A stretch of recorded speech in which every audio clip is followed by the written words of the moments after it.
Keyshia Cole, she said she spoke to Tupac the day before he went to Vegas. But she was actually with Tupac the day before, right? Because y'all was shooting the second version of the Toss It Up video, right? Then y'all went to Vegas right after that? Then Pac got shot? We went directly to Vegas after the Toss It Up video. So if she talked to him, like I said, people that talked to him the day before, I was not with Tupac 24 hours a day. People love to say that. I act like, oh, he act like he was with him all the time. But like when it was Major kicking it, y'all know how this shit go. When the Majors nigga kicked it, I was there. And for all this major shit for them to be saying that was going on is pretty minor. It wasn't. But all these personal relationships that he had with you at his apartment, and when you guys were getting pedicures and manicures or whatever the fuck y'all keep saying, like, I'm not saying that's not what it is, but like certain shit just gotta you gotta work on your lies. You have to work on it to make it kind of believable. And Keyshia Cole, man, she said that Tupac, he told her that he was leaving Death Row. And a whole lot of people was wondering, why would Tupac tell Keyshia Cole that, and she was 14 years old at that time? Yeah. He went to this 14-year-old, don't say nothing. I'm gonna leave here.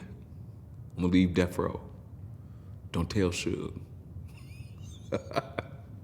He wouldn't have trusted none of us with that shit. And that's some shit I'm sure he didn't want Suge to find out. And almost everybody that was around Suge was the motherfuckers that'll go back and tell Suge. Because they thought they were gonna get some cookies when they got to him.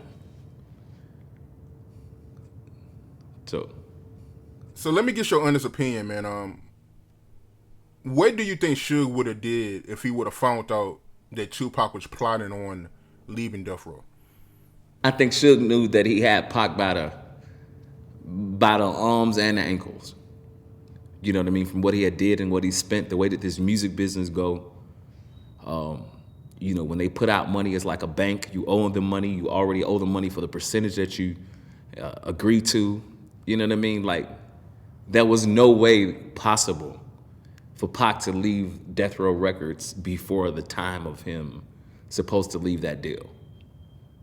We hear this all the time. He's not the first artist. Like Motown artists and people that's been stuck in deals for years and years until recouped, until they're recouped, until the label is satisfied, until the deals are done.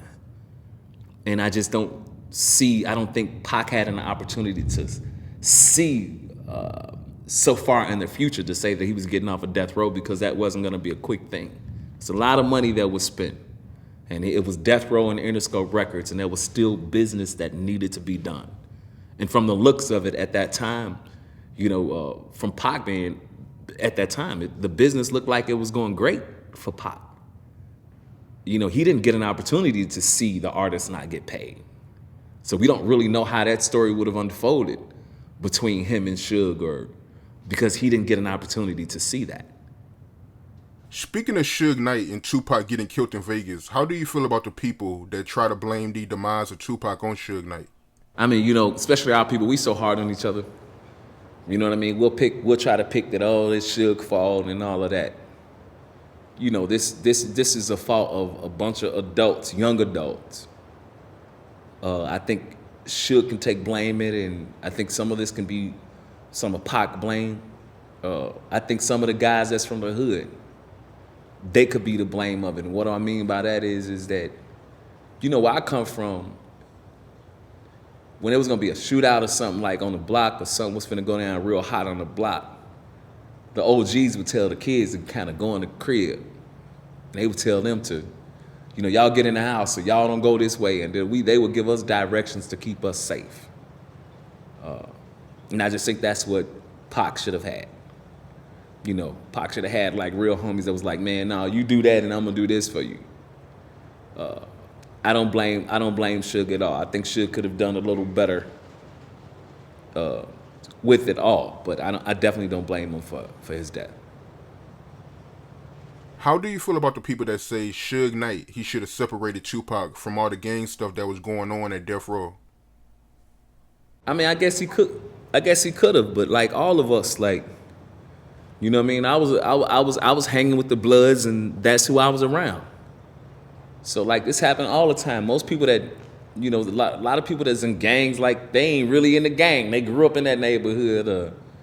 They brothers or somebody is affiliated or something like that. So, you know, I'm not gonna say it's something that he should have kept away. I just wish it was a medium in between it. Like, we know that Tupac was the prolific artist that he was. That is when you're gifted, that is what have to be protected. You know what I mean? Like, when I wanted to do certain shit, when I got back to Chicago and was hungry, like, the dudes that can call it over the streets would tell me, you can't do that because singing is in you. You can sing, man. Singing gonna help you. Da da da da da da. And that's again, that's what was needed in that situation.